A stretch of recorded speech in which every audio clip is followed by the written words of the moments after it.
Tuhan. Aduh, mama, aduh. Ay. Aduh. Aduh, Om Herman. Om Herman. Aduh. Aduh, Om Herman. Aduh. Tolong, woi. Tuhan nih.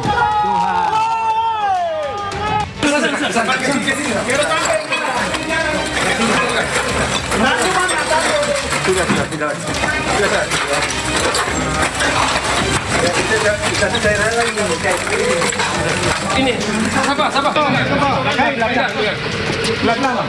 Ayo, kamu aja. Enggak apa-apa.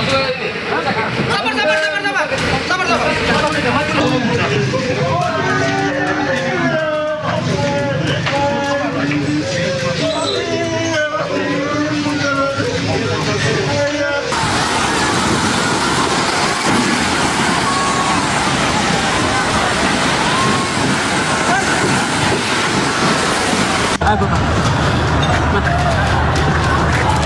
Mana tas berarti?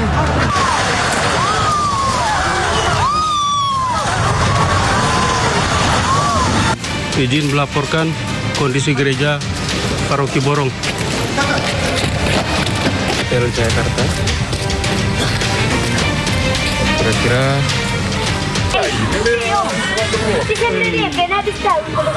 Ya Allah. Itu kalau siapa itu? Bapakku.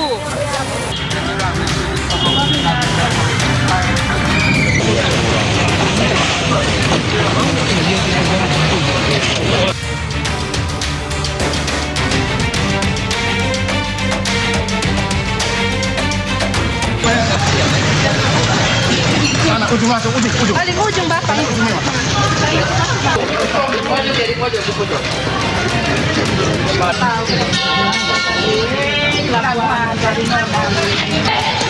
Evakuasi korban gimana?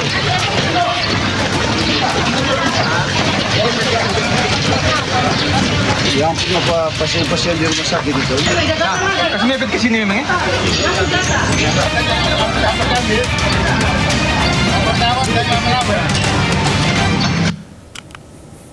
Pemirsa, guncangan gempa yang sangat kencang membuat korban tertimpa runtuhan bangunan.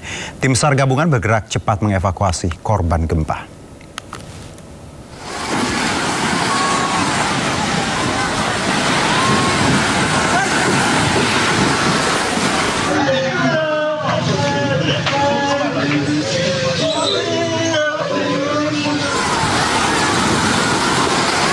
Dahsyatnya guncangan gempa magnitudo 7,7 membuat atap dan tembok gedung ruang tunggu Pelabuhan Lorensai, Maumere, Kabupaten Sika, NTT ambruk. Kencangnya gempa Sabtu pagi membuat panik warga yang saat itu hendak naik kapal. Ambruknya atap dan tembok gedung ruang tunggu Pelabuhan Lorensai menimpa calon penumpang akibat masifnya guncangan memicu kerusakan struktur dan material bangunan. Tim SAR gabungan yang tiba menemukan seorang lansia meninggal tertimpa bangunan dievakuasi ke rumah sakit TC Healers Maumere.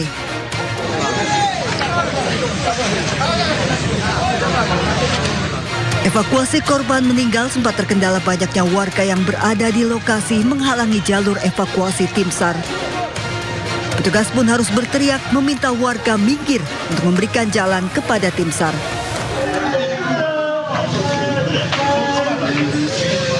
Setibanya di rumah sakit, keluarga lansia korban meninggal gempa histeris saat mengetahui korban dalam kondisi tak bernyawa.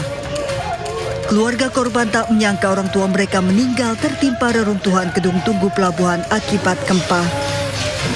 Di Kabupaten Maumere, tim SAR gabungan juga berhasil mengevakuasi jenazah wanita parubaya yang meninggal akibat tertimpa reruntuhan bangunan karena gempa.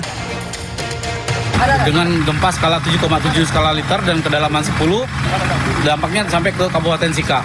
Untuk Kabupaten Sika sendiri, penanganan yang sudah dilaksanakan oleh tim SAR gabungan dari Basarnas dan dari Potensi SAR, terdapat 3 korban jiwa, 2 dalam kondisi luka-luka, 1 dalam kondisi meninggal. Sedangkan dari kabupaten lain yang berdampak dari gempa tersebut masih kita melaksanakan pendataan. Sementara itu tim SAR gabungan terus bersiaga dan bergerak menyisir bangunan yang runtuh untuk mencari dan mengevakuasi korban luka maupun meninggal akibat gempa. Tim Liputan iNews melaporkan.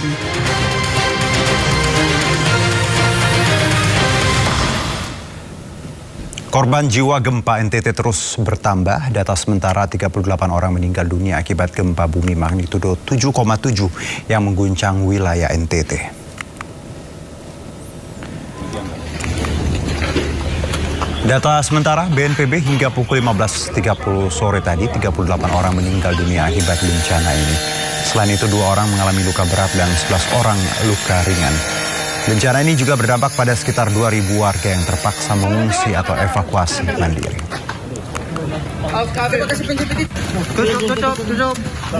Sampai dengan pukul 15.00 sore ini, terdata ada 38 jiwa yang meninggal dunia.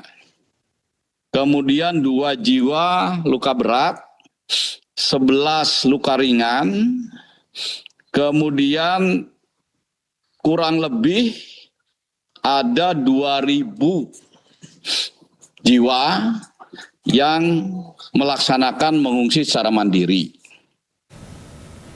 Ya, hingga saat ini 38 orang meninggal dunia akibat gempa yang mengguncang Nusa Tenggara Timur. Gubernur Nusa Tenggara Timur, Immanuel Melkiades Lakalena, mengajak seluruh pihak bergotong royong membantu masyarakat yang terdampak bencana.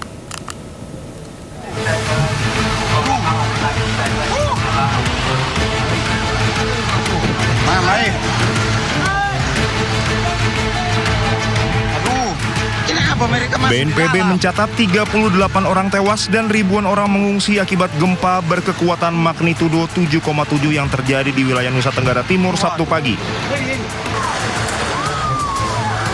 Pusat gempa berada di laut pada koordinat 8,41 lintang selatan dan 121,39 bujur timur dengan kedalaman 15 km.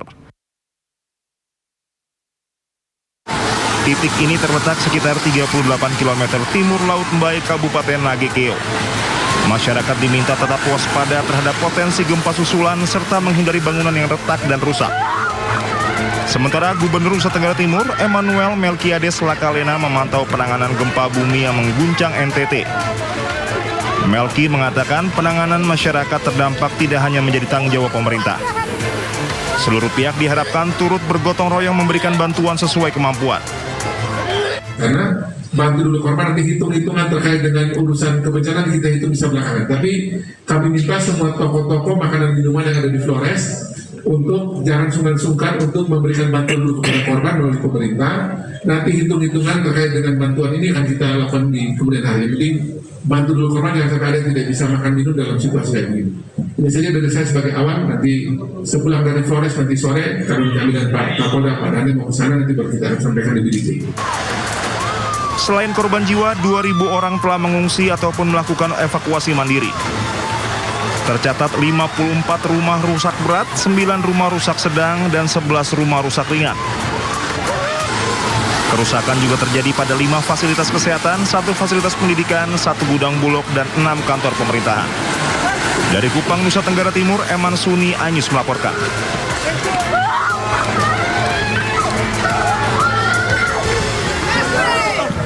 Pemirsa, Mensesnek Prasetyo Hadi memastikan kesiagaan pemerintah terhadap penanganan pada masa awal pasca gempa di wilayah NTT. Pemerintah juga terus memantau perkembangan situasi di wilayah terdampak. Pertama-tama tentunya kami menyampaikan duka cita yang mendalam terhadap adanya beberapa yang dilaporkan kepada kami, ada beberapa korban meninggal dunia akibat gempa tersebut.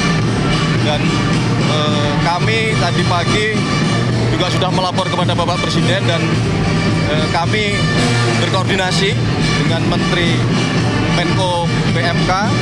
Kemudian kami juga tadi pagi sudah berkoordinasi dengan Kepala Basarnas, kemudian dengan Kepala BMKG yang juga sempat memberikan peringatan dini akan potensi terjadinya tsunami, tetapi alhamdulillah peringatan dini tersebut sudah dicabut dan memang di beberapa tempat ada kenaikan muka air, tetapi masih tidak terlalu besar. Dan kami juga tadi pagi sudah sempat berkomunikasi langsung dengan Gubernur Nusa Tenggara Timur untuk sekali lagi kita semua, baik pemerintah pusat maupun pemerintah daerah dan seluruh jajaran terkait, termasuk TNI dan Polri, melakukan langkah-langkah mitigasi, melakukan langkah-langkah cepat, tanggap darurat cepat untuk terutama segera mengatasi keadaan di awal-awal kejadian. Ada dilaporkan beberapa yang masih ada di reruntuhan dan beberapa bangunan-bangunan, termasuk ada pelabuhan di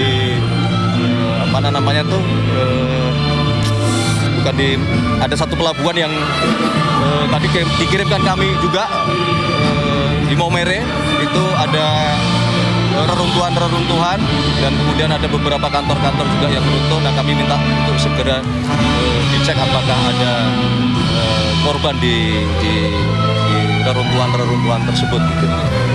Dan kami juga men-standby-kan di Halim bila mana sewaktu-waktu diperlukan perbantuan dari pemerintah pusat, kami sudah siap-siagakan. Ya, sebelumnya gempa bumi kuat mengguncang wilayah Nusa Tenggara Timur Sabtu dini hari.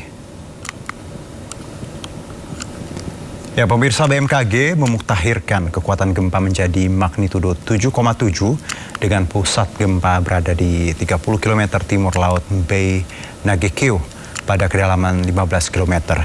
Gempa terjadi pukul 04.58 waktu Indonesia Barat dan BMKG mengeluarkan peringatan dini tsunami untuk wilayah Nusa Tenggara Barat, Timur, lalu Sulawesi Selatan dan Sulawesi Tenggara. Masyarakat di wilayah terdampak diminta tetap tenang dan menjauhi pantai dan tepian sungai serta mengikuti informasi resmi BMKG. Data tersebut merupakan pemuktahiran BMKG setelah sebelumnya gempa tercatat magnitudo 7,0.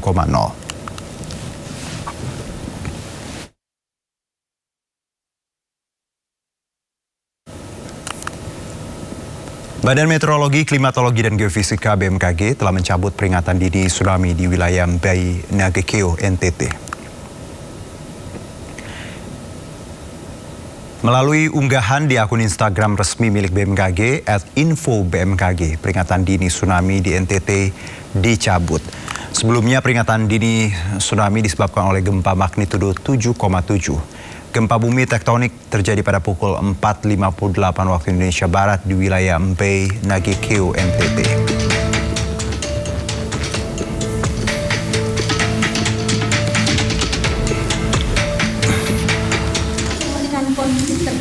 Terkait dengan hasil observasi tinggi muka laut di wilayah terdampak, tidak ada lagi kenaikan muka air laut signifikan yang membahayakan, maka peringatan dini tsunami dinyatakan berakhir pada pukul 7.30 WIB.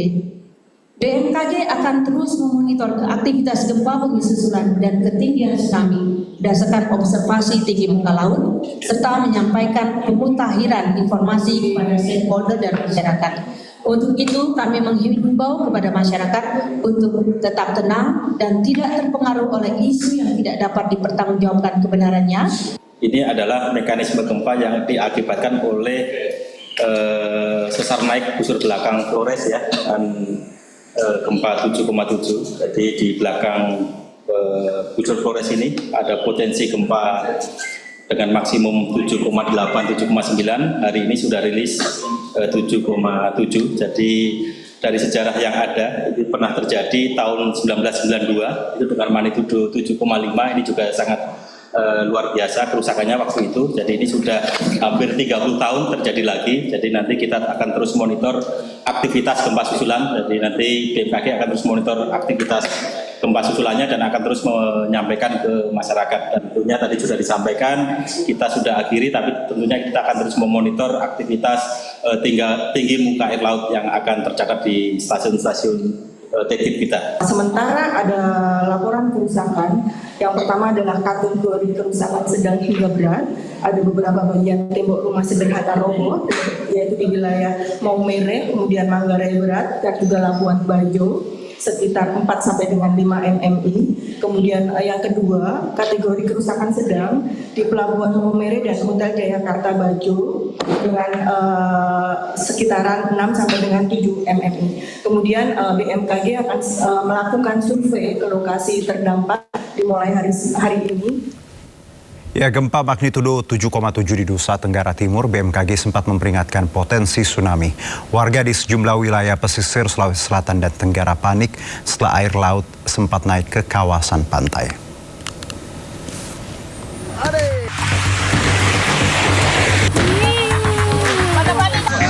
Air laut di anak jadi di masyarakat dia Air laut di Pelabuhan Bonerate, Kepulauan Selayar, Sulawesi Selatan tiba-tiba surut usai gempa magnitudo 7,7 mengguncang dengan pusat gempa di wilayah Laut Flores.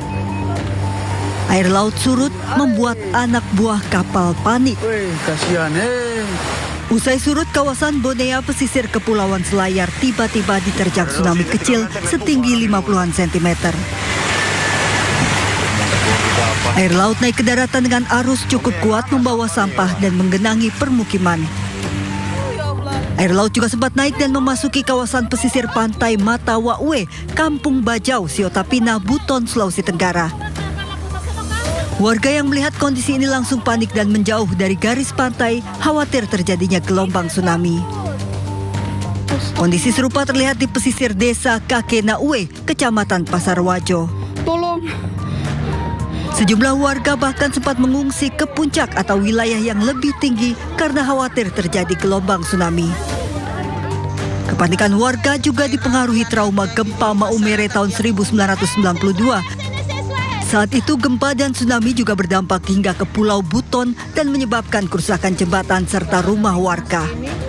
BMKG mengeluarkan peringatan dini itu sampai di wilayah Kepulauan Buton, khususnya di Buton Selatan, Buton Kabupaten Buton, bahkan Kolaka juga terdeteksi ada kenaikan tinggi gelombang 0,3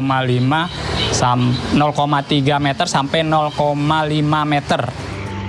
BMKG sudah mencabut peringatan dini tsunami. Warga yang sebelumnya mengungsi diminta tetap tenang dan kembali ke rumah. Warga diimbau tetap waspada serta mengikuti informasi resmi BMKG. Tim Liputan iNews melaporkan. Pemirsa, gempa Flores magnitudo 7,7 juga terasa di kawasan Taman Nasional Komodo, Manggarai Barat, NTT. Turis yang berada di kawasan Taman Nasional terlihat pasrah.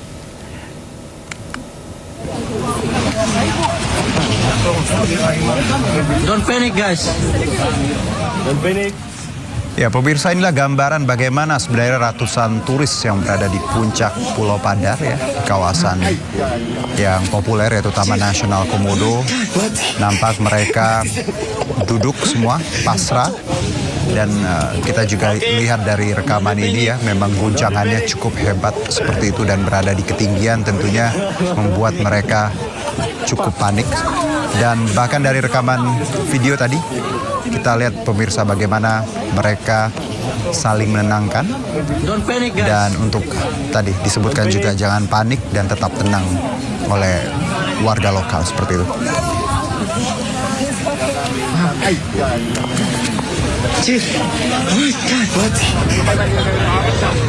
Ya, pemandangan yang sama nampak ratusan turis mancanegara juga terlihat menyelamatkan diri di pinggir jalan kota Labuan Bajo, NTT.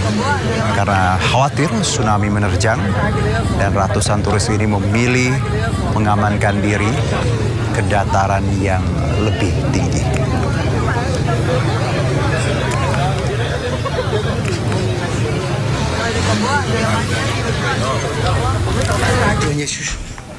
Ya, khawatir tsunami, turis ke dataran tinggi, pemirsa.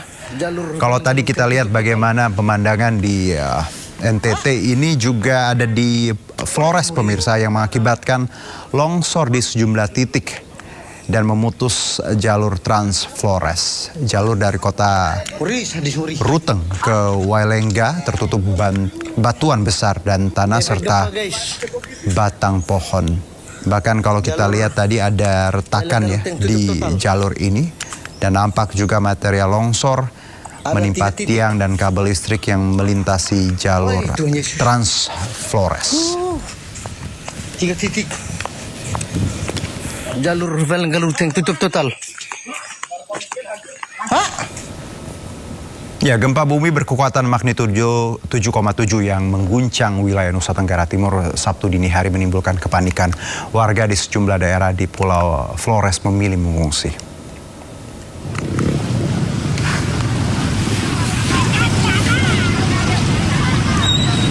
Ya, nampak pemirsa warga setempat ya berbondong-bondong mengungsi ke dataran yang lebih tinggi karena memang sebelumnya ini peringatan dini tsunami dikeluarkan BMKG. Ini membuat kecemasan warga terutama mereka yang tinggal di pesisir. Dan warga mengungsi ini tepatnya di sejumlah daerah di Pulau Flores. Dan kepanikan ini dipicu oleh kekuatan gempa yang dirasakan hingga ke berbagai wilayah di NTT. Kita lihat jalanan dipadati kendaraan ya, nampak warga berbondong-bondong terburu-buru seperti itu untuk naik ke atas ke dataran yang lebih tinggi. Dan kalau berdasarkan permodelan BMKG pemirsa, beberapa wilayah di Pulau Flores yang masuk kategori siaga antara lain itu Manggarai bagian utara, Ngada bagian utara, Manggarai Barat bagian utara, Ende bagian utara, dan Sika bagian utara. Gempa terjadi pada pukul 4.58 waktu Indonesia Tengah dengan pusat gempa berada di 30 km timur laut Mbe Nagekeo, Nusa Tenggara Timur.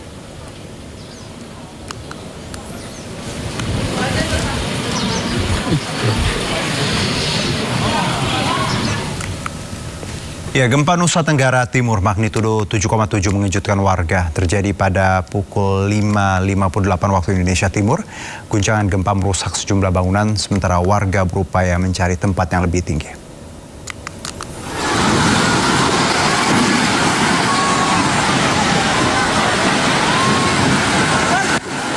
Guncangan gempa mengejutkan warga sekitar pelabuhan Lorensai, Maumere. Ruang tunggu pelabuhan runtuh membuat warga panik dan menjerit.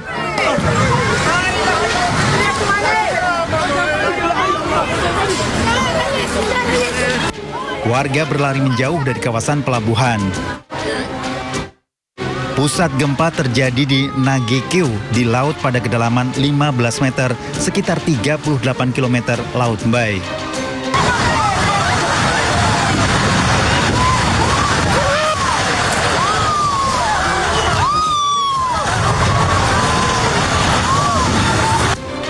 Kepanikan warga terjadi saat gempa mengguncang. Warga berlarian menjauhi bangunan yang rusak. Warga wilayah Manggarai mengangkut barang menjauhi bangunan sesaat setelah terjadi gempa. Warga berupaya mencari tempat yang lebih tinggi menjauhi dari kawasan pantai. Sejumlah bangunan hingga kabel listrik rusak akibat gempa. Sementara di pelabuhan Lorensai, Maumere, korban tewas akibat gempa karena tertimpa bangunan. Korban dievakuasi tim Basarnas dibantu warga dan dibawa ke rumah sakit. Sementara warga sebelumnya berlarian meninggalkan berbagai lokasi hingga menimbulkan kepanikan. Hingga saat ini belum diketahui jumlah kerusakan bangunan di wilayah Nusa Tenggara Timur. Dari Nusa Tenggara Timur, tim liputan iNews melaporkan. Sementara itu, Wapres Gibran Rakabuming Raka menyampaikan duka atas bencana gempa bumi di Nusa Tenggara Timur. Gibran juga memastikan jika pemerintah akan memaksimalkan penanganan gempa hingga bantuan bagi seluruh korban.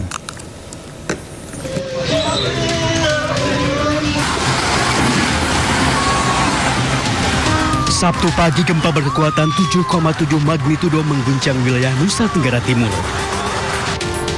Lewat keterangan tertulis, Wakil Presiden Gibran Rakabuming Raka menyampaikan duka dan keprihatinan.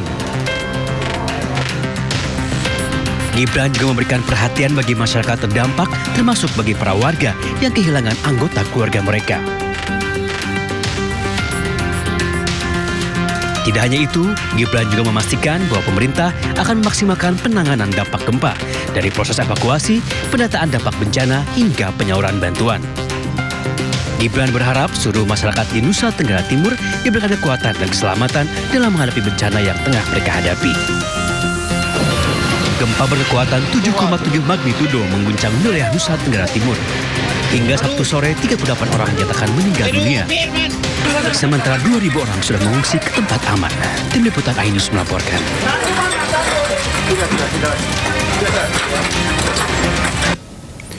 Ya, Wakil Ketua DPR RI Sufmi Dasko Ahmad menyampaikan duka dan keprihatinan atas gempa yang melanda Nusa Tenggara Timur. Dasko juga menghimbau masyarakat di wilayah terdampak tetap waspada dan mengikuti arahan pemerintah.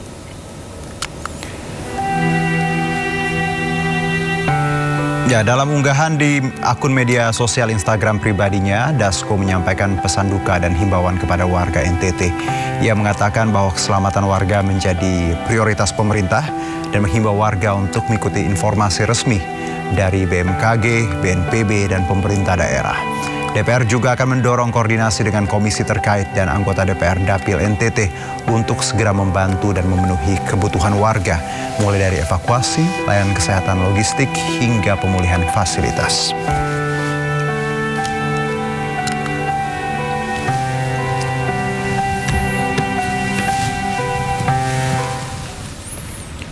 Ya, pemirsa, Ketua Umum Palang Merah Indonesia Yusuf Kala mengajak masyarakat untuk memberikan bantuan kepada warga terdampak bencana gempa bumi yang terjadi di Nusa Tenggara Timur melalui PMI.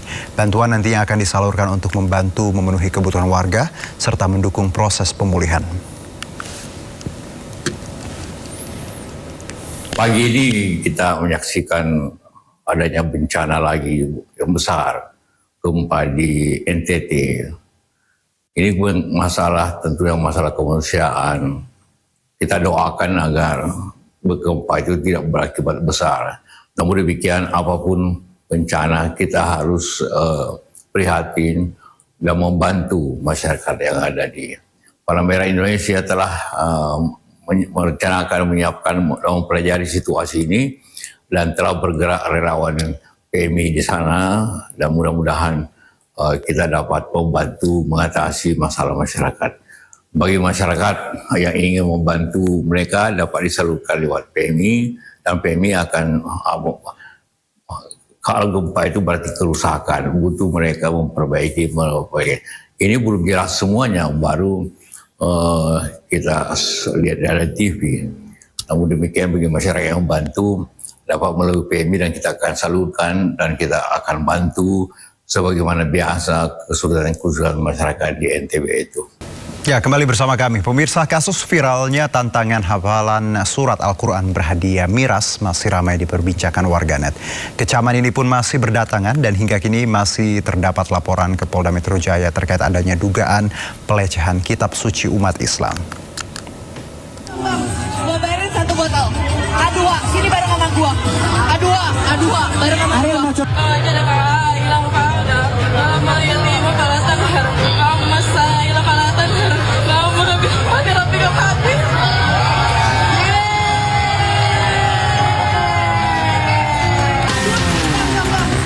Viral di media sosial sebuah acara yang membuat tantangan hafalan surat Ad-Duha berhadiah 1 botol minuman keras di Jakarta Utara.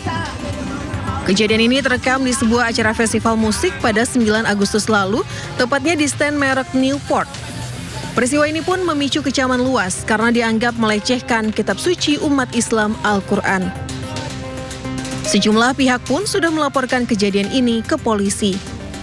Challenge sebuah ayat suci Al-Quran dengan hadiah minuman keras, minuman yang mengandung beralkohol yang jelas-jelas itu kontra, haram dan dilarang. Nah, ini sebagaimana kita ketahui melukai dan menyakiti mayoritas umat muslim di Indonesia, dan Majelis Ulama Indonesia pun sudah memberi respon.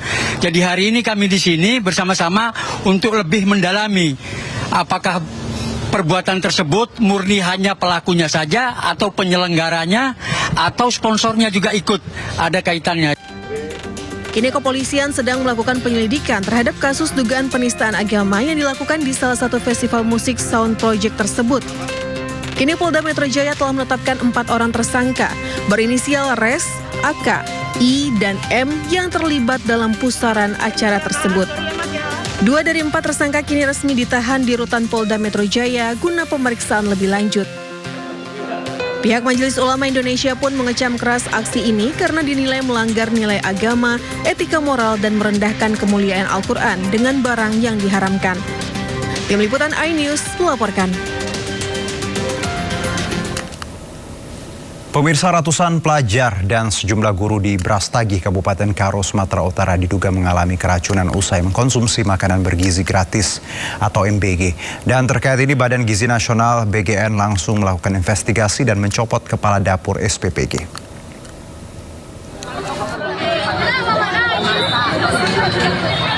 Hingga kini tercatat 325 pelajar dari 3 sekolah mengalami gejala diduga keracunan usai menyantap makan bergizi gratis.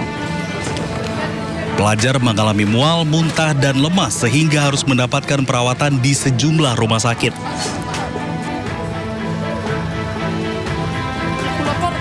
Bupati Karo, Antonius Ginting, menyebut sejauh ini tidak ada korban yang mengalami kondisi parah.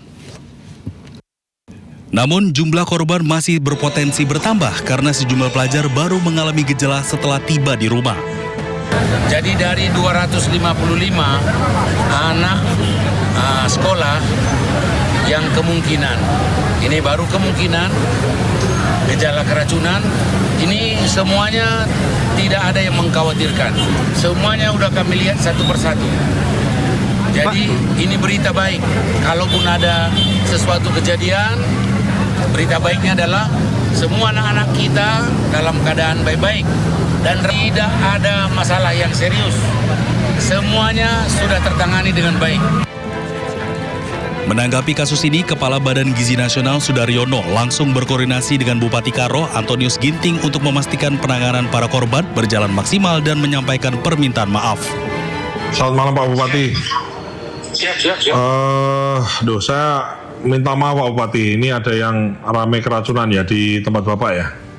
Siap, kami dari 5 jam yang lalu satu-satu semuanya kami sudah datangi Pak. Aduh, terima kasih Pak Bupati, terima kasih atas responnya yang prima Pak. Saya perbaiki ini, minta maaf Pak, kita niat hati kan kita kasih gizi anak-anak ini kok ada, kami investigasi Pak, nanti kami investigasi, dapurnya kami tutup, kami suspend dapurnya, kemudian Kepala SPPG-nya kami copot Pak.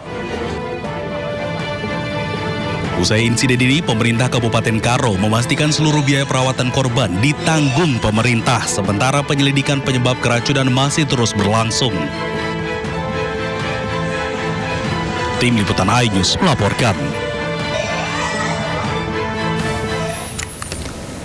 Ya, pelibatan guru untuk mencicipi hidangan makanan bergizi nasional sebelum dibagikan kepada siswa menuai perdebatan. Dan terkait hal tersebut, Kepala Badan Gizi Nasional Sudaryono dalam webinar Literasi Gizi mengatakan bahwa menu makan bergizi gratis tidak berbahaya bagi siswa. Sementara pelibatan guru adalah upaya memperkuat pengawasan kualitas makanan MBG. Isu di sosial media seolah-olah bahwa Bapak Ibu guru ini diminta mencicipi barang beracun. Yang jelas MBG bukan barang beracun. Bukan. Ada betul di 1-2 hari itu ada satu kejadian, 2 kejadian yang keracunan, itu kami secara tegas kami tindak, dan kami sekarang ini sedang memperlakukan sertifikasi layak higienis dan sanitasi. Kemudian kami cek, kami lakukan perubahan. Ya, terus masuk dari fungsi pengawasan, dari fungsi sistem, dari fungsi keterbukaan publik, dari fungsi keterlibatan publik dalam mengawasi dapur-dapur.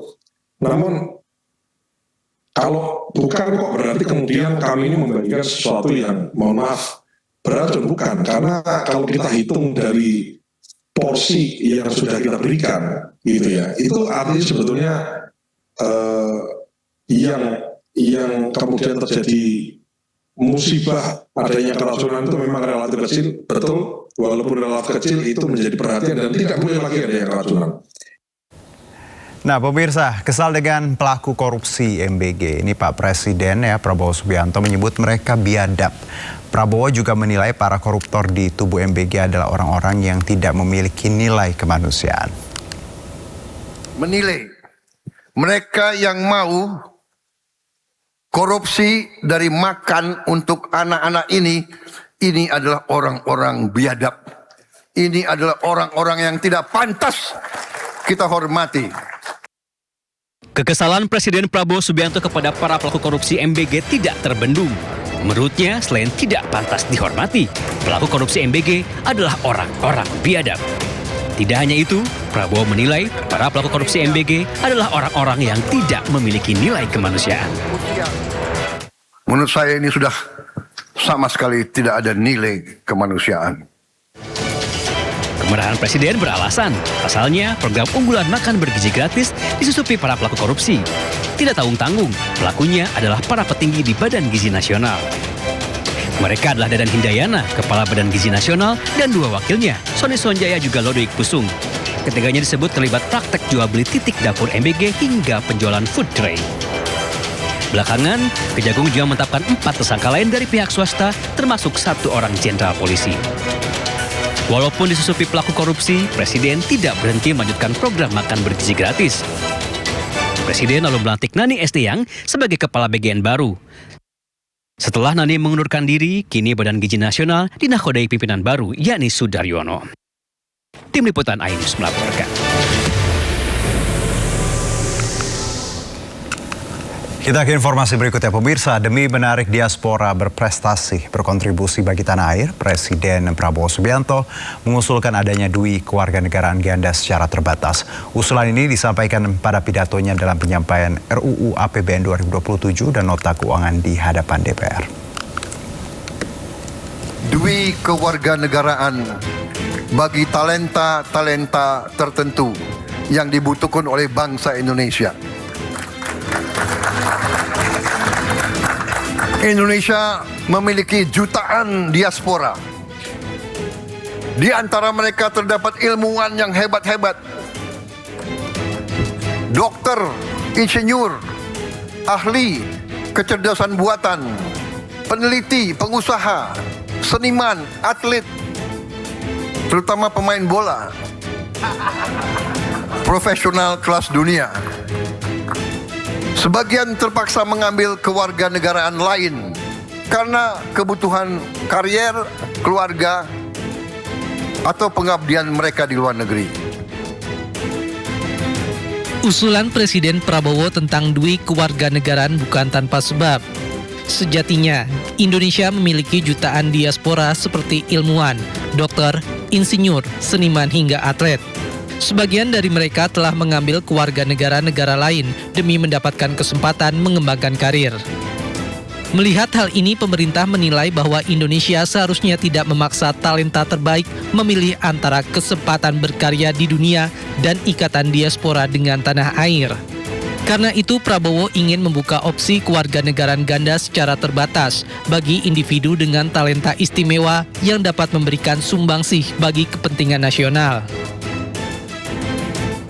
Kita tidak boleh memaksa talenta terbaik Indonesia memilih antara kesempatan berkarya di dunia dan ikatan mereka kepada tanah air.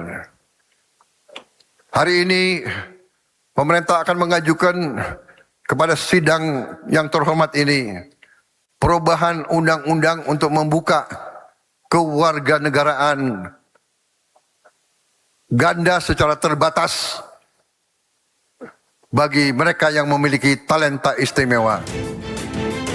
Skema ini nantinya tidak berlaku secara umum, melainkan pemerintah akan menentukan secara selektif dengan mempertimbangkan integritas calon penerima, aspek keamanan, kewajiban kepada negara, dan kepentingan nasional.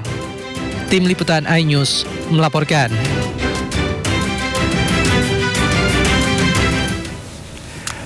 Menteri Sekretaris Negara Prasetyo Hadi buka suara mengenai wacana kewarganegaraan ganda bagi talenta tertentu yang diusulkan Presiden Prabowo. Prasetyo menegaskan wacana pemberian dui kewarganegaraan itu masih sebatas gagasan yang perlu dikaji bersama. Prasetyo menyebut pemerintah belum menentukan skema maupun mekanisme penerapan kebijakan tersebut. Baru disampaikan sebagai sebuah pemikiran gitu, yang kemudian minta untuk mari kita kaji bersama-sama. Ya belum sampai kepada skemanya seperti apa. Tapi yang pasti adalah pemikiran itu tentu manakala pun nanti misalnya kita setujui bersama-sama, tentunya sangat-sangat selektif. Bukan kemudian sebuah kebijakan itu berlaku kemudian bisa untuk semuanya atau bisa dengan mudahnya itu. Tidak seperti itu. Pemirsa, langit Jakarta bakal semarak oleh atraksi puluhan pesawat canggih TNI Angkatan Udara memperingati HUT RI ke-81. Gladi bersih demo udara digelar pagi tadi di Pangkalan Udara Halim Perdana Kusuma, Jakarta.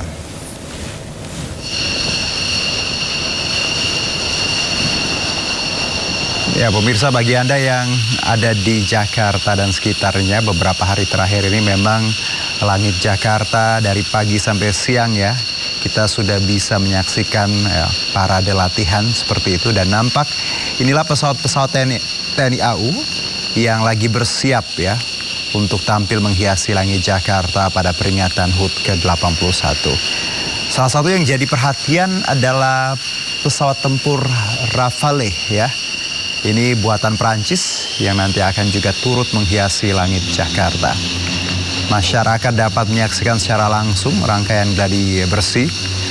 Sebanyak 81 pesawat akan menampilkan aksinya pada 17 Agustus dengan demo udara di langit Jakarta. Tepatnya ini untuk yang lebih jelasnya memang di kawasan pusat ya pemirsa ya, Monumen Nasional dan sekitarnya itu saya pun dan warga Jakarta khususnya sudah beberapa kali ya di hari-hari terakhir di minggu ini menyaksikan langsung ini pesawatnya terbang rendah, derunya juga luar biasa dan juga sempat bikin warga agak deg-degan karena suaranya gede sekali gitu pemirsa.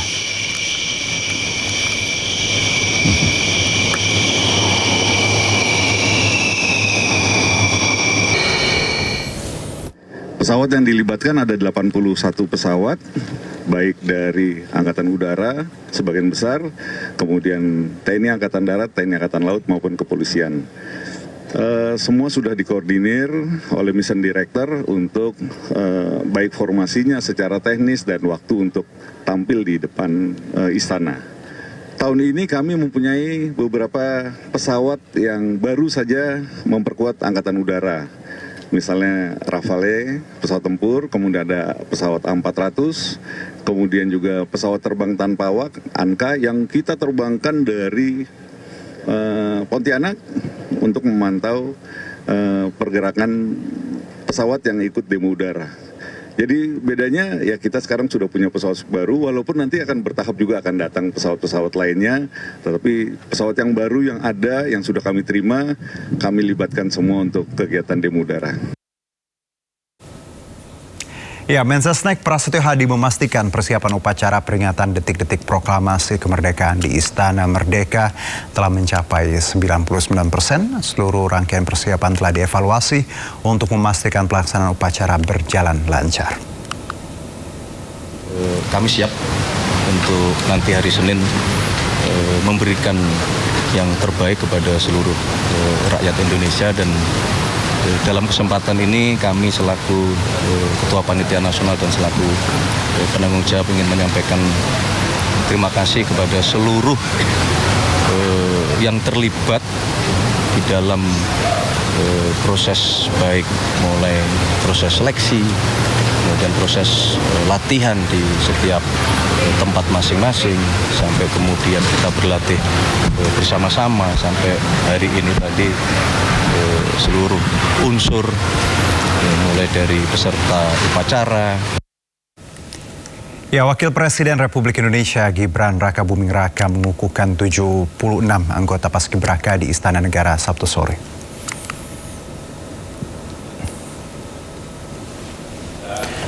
Paskibraka Julita Rista Lestari dari Kalimantan Timur memimpin penghormatan umum kepada bendera merah putih saat lagu Indonesia Raya dikumandangkan, sekaligus menerima penyematan PIN Paskibraka oleh Wakil Presiden. Para anggota Paskibraka ini mengucapkan ikrar Putra Indonesia sebelum dikukuhkan. Puluhan Paskibraka tingkat nasional ini akan bertugas pada hari ulang tahun ke-81 di Istana Merdeka yang jatuh pada hari Senin. Jadi sama seperti tahun-tahun sebelumnya, alhamdulillah dilaksanakan pada tanggal 15 ini tepat waktu, dan ini menunjukkan juga komitmen dari seluruh pemerintahan bagaimana kita mendukung adik-adik ini untuk sungguh-sungguh menjadi pewaris Indonesia masa depan yang kompeten, kader pemimpin Indonesia masa depan. Tadi sudah kita lihat 76 dari mewakili 38 provinsi, semuanya sehat dari semenjak masuk pemusatan sampai tadi dikukuhkan. Mudah-mudahan semuanya besok bisa melaksanakan tugas dengan lancar. Selain di tingkat pusat, di tingkat daerah juga gubernur, bupati, wali kota juga sudah mengukuhkan sekarang secara beruntun berbagai daerah melaksanakan pengukuhan, dan semuanya akan sama-sama bertugas di 17 Agustus 2026 nanti. Kita ke informasi berikutnya, pemirsa. Indonesia Automotive Awards 2026 sukses digelar di Jakarta. Ajang bergengsi yang dibuat iNews Media Group ini merupakan apresiasi bagi para pelaku industri otomotif yang menghadirkan inovasi dan memberikan kontribusi bagi Indonesia. Yang menarik, Guangzhou Automobile Company atau GAC Indonesia sukses memboyong penghargaan bergengsi berkat keandalan teknologi dari ION 5. Indonesia Automotive Awards 2026 kembali digelar di Jakarta sebagai bentuk apresiasi bagi para pelaku industri otomotif yang menghadirkan inovasi dan memberikan kontribusi bagi Indonesia. Salah satu penerima penghargaan bergengsi ini ialah Guangzhou Automobile Company atau GAC Indonesia yang sukses menyabet penghargaan kedua kalinya secara berturut-turut. Valdo Prahara, Marketing Communication and Public Relations GAC Indonesia menyebut ajang ini merupakan bukti atas kepercayaan konsumen kepada perusahaan dalam menghadirkan kendaraan yang handal dan diterima masyarakat Indonesia, khususnya ION V. Menjabat kategori Most Reliable EV of the Year berkat kendaraan ION V, kendaraan SUV ini menjadi kendaraan listrik yang diandalkan masyarakat Indonesia.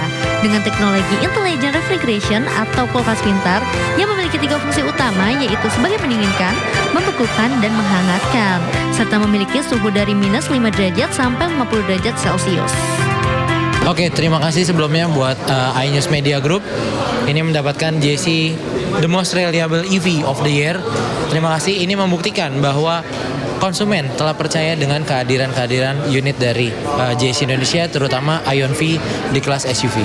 Yang pastinya mobil kita memang lahir untuk mobil-mobil yang untuk konsumen yang ingin pergi jauh menggunakan SUV EV, dan juga punya keunggulan ada kulkas 3 pintu di dalam, kulkas 3 mode di dalamnya. Oke, dari kulkas tersebut kita tidak hanya gimmick, tapi memang kulkas benar-benar kulkas, bisa mendinginkan, membekukan, dan juga menghangatkan. Untuk saat ini memang kita tidak menutup mata dengan keadaan politik yang ada, memudahkan untuk kita memberikan rasa aman dan nyaman menggunakan EV, dan masyarakat pun juga sekarang sudah mulai mengerti mengenai produk-produk EV, khususnya dari produk JC Indonesia.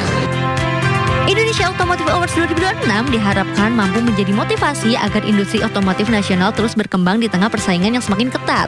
Dari Jakarta, Ade Firmansyah, Dimas Winardi, iNews melaporkan. Kembali bersama kami, pemirsa. Kelompok Houthi Yaman terus melancarkan serangan, dan kali ini mereka menyasar kapal militer milik Arab Saudi. Ya, pasukan Houthi Yaman secara resmi mengumumkan rangkaian serangan baru terhadap kapal militer milik Arab Saudi. Tak hanya itu, Houthi juga menyasar pangkalan Saudi di wilayah Marib dan Mekah. Houthi beralasan serangan ini merupakan respon atas agresi dan blokade Saudi. Anggota Biro Politik Ansarullah Ali Al-Dailami mengatakan serangan terhadap kapal dan posisi militer Saudi adalah bagian dari strategi pertahanan. Serangan ini semakin meningkatkan tensi antara pasukan Houthi dengan Arab Saudi.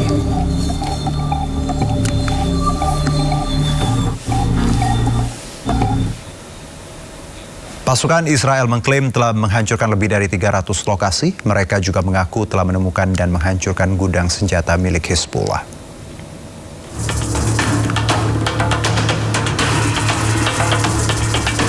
Pasukan Batalion Pengintai Golani Israel telah menyelesaikan operasi selama hampir 50 hari di wilayah Beaufort, Lebanon Selatan.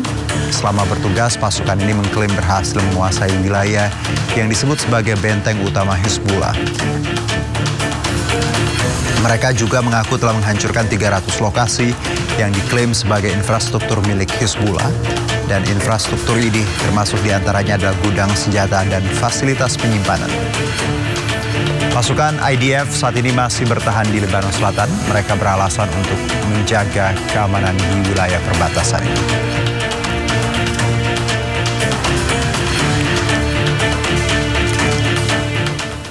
Pasukan Israel mengibarkan bendera di bangunan-bangunan bersejarah di Lebanon Selatan. Tak hanya itu, Israel juga mengibarkan bendera di rumah-rumah warga Lebanon yang hancur.